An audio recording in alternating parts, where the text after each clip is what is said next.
प्रिय छात्रों, नमस्ते।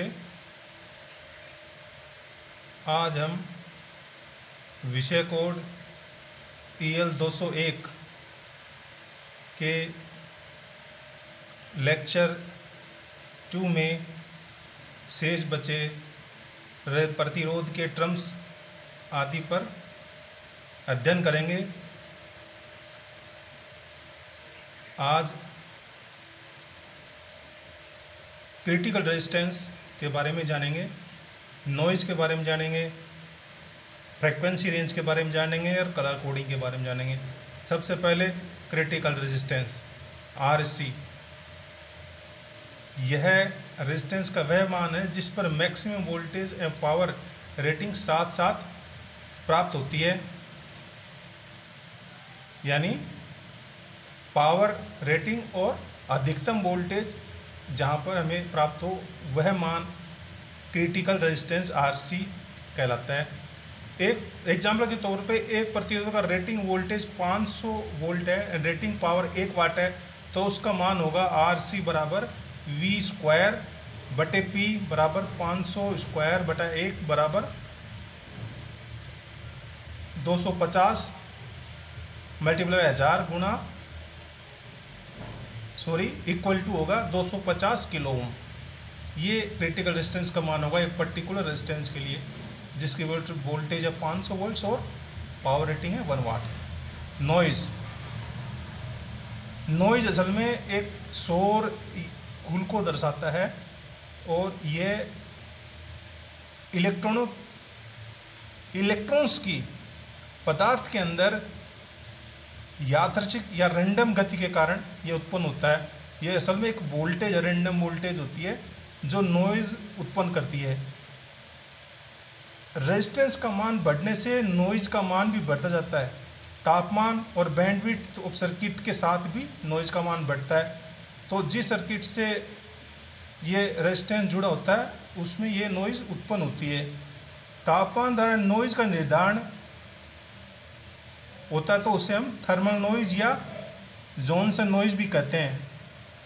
नॉइज़ वोल्टेज Vn बराबर √4 kT RB के रूप में दर्शाते हैं, जैसा कि ये सूत्र में दिखा रखा है, जहाँ Vn बराबर नॉइज़ वोल्टेज इन RMS है यानी √1² में, T absolute temperature in degree kelvin और ये 273 डिग्री प्लस टेम्परेचर और सेंटीग्रेड में उसको जोड़ने पर प्राप्त होता है। R ओम में रेजिस्टेंस का मान होता है, B बैंडविड्थ होती है हर्ज में, K है वोल्ट्समैन कॉन्स्टेंस जिसका मान है 1.38 इंटू 10⁻⁻23 जूल पर डिग्री केल्विन। एग्जाम्पल के तौर पे एक इंटरमीडिएट फ्रिक्वेंसी एम्पलीफायर जिसकी फ्रिक्वेंसी रेंज है 455 से 460 किलोहर्ट्ज़, उसके लिए Vn वोल्टेज यानी नॉइज़ वोल्टेज ज्ञात करनी है।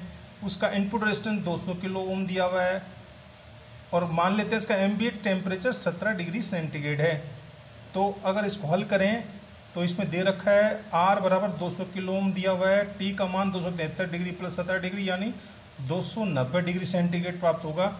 B का मान यानी बैंडविड्थ 460 में से -455 घटाने पर 5 किलो हर्ट्ज प्राप्त होगा।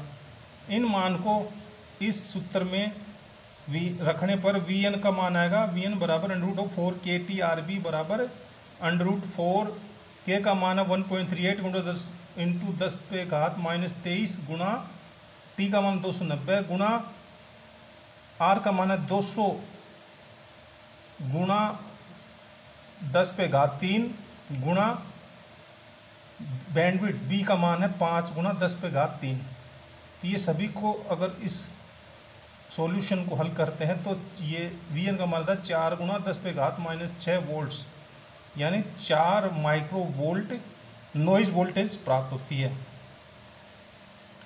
आगे चलते हैं। फ्रीक्वेंसी रेंज, आवर्ती परास हिंदी में इसको बोलते हैं।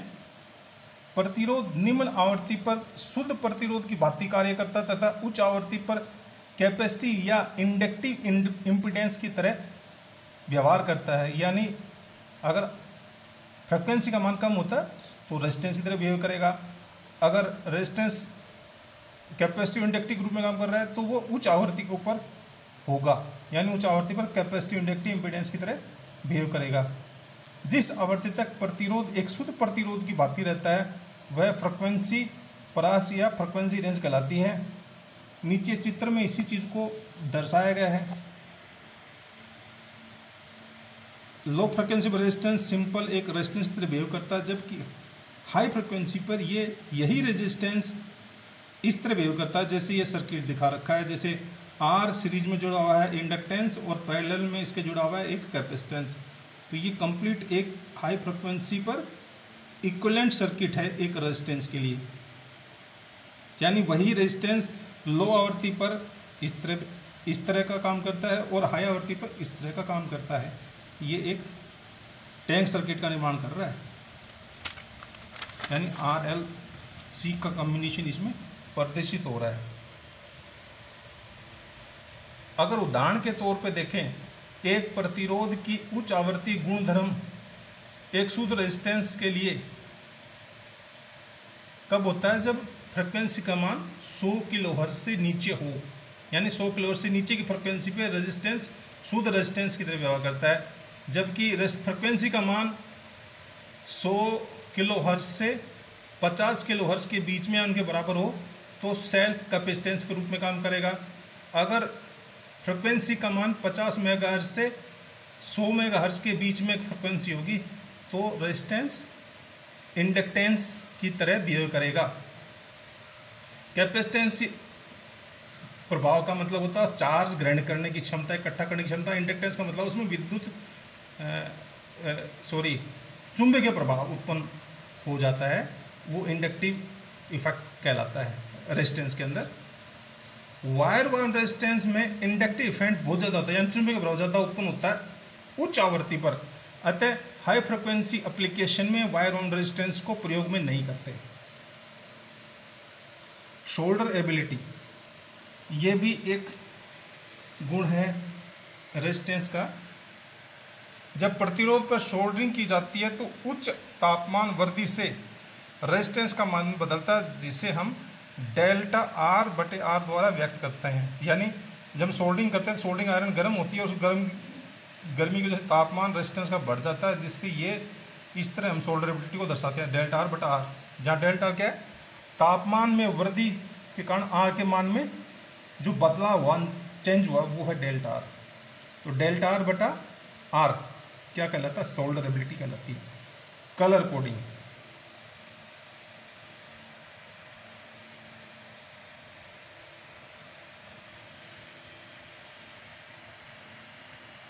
रेजिस्टेंस का मान अगर उसकी साइज बड़ी है तो उस पर अंकों के रूप में लिख सकते हैं, परंतु अगर रेजिस्टेंस का आकार अगर छोटा हो, बहुत ज़्यादा छोटा हो, तो उस पर अंकों के रूप में लिख पाना मुश्किल होता है। इसलिए उस पर कलर बैंड बनाए जाते हैं ताकि उसका मान पढ़ा जा सके। ज़्यादातर रेजिस्टेंस में 4 कलर बैंड होते हैं। पहले 3 बैंड उसके मान को दर्शाते हैं और लास्ट चौथा टॉलरेंस को दर्शाता है।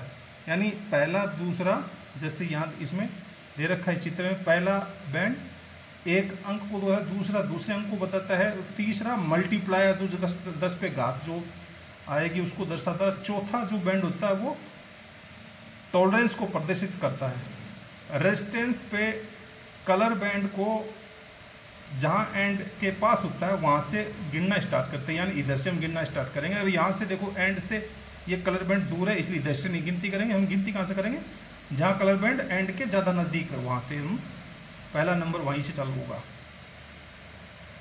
प्रतिरोध का मान इस सूत्र द्वारा हम दर्शा सकते हैं, आर बराबर ए बी गुणा 10 पे घात सी प्लस माइनस d% के रूप में।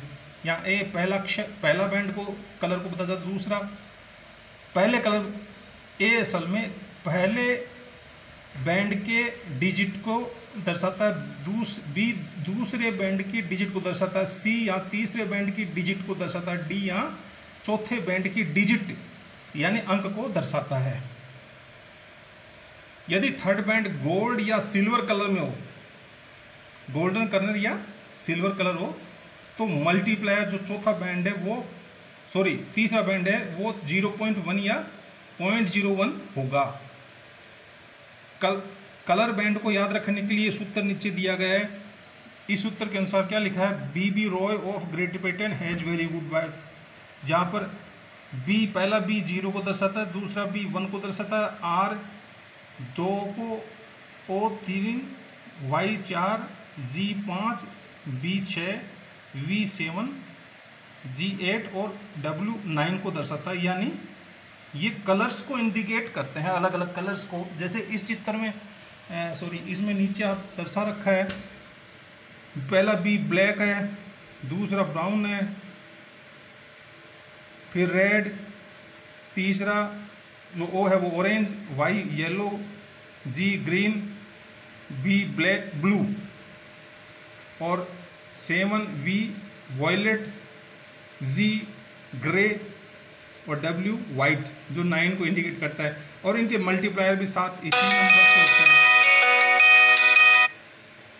मल्टीप्लायर जैसे 0 था तो 0 के लिए 10 पे घात 0, अगर पहला ब्लैक कलर का है, ब्राउन कलर का 10 पे घात 1 है, फिर ये इस हिसाब से आगे तक मल्टीप्लायर 10 पे घात दिखा रखे हैं, दर्शा रखे हैं।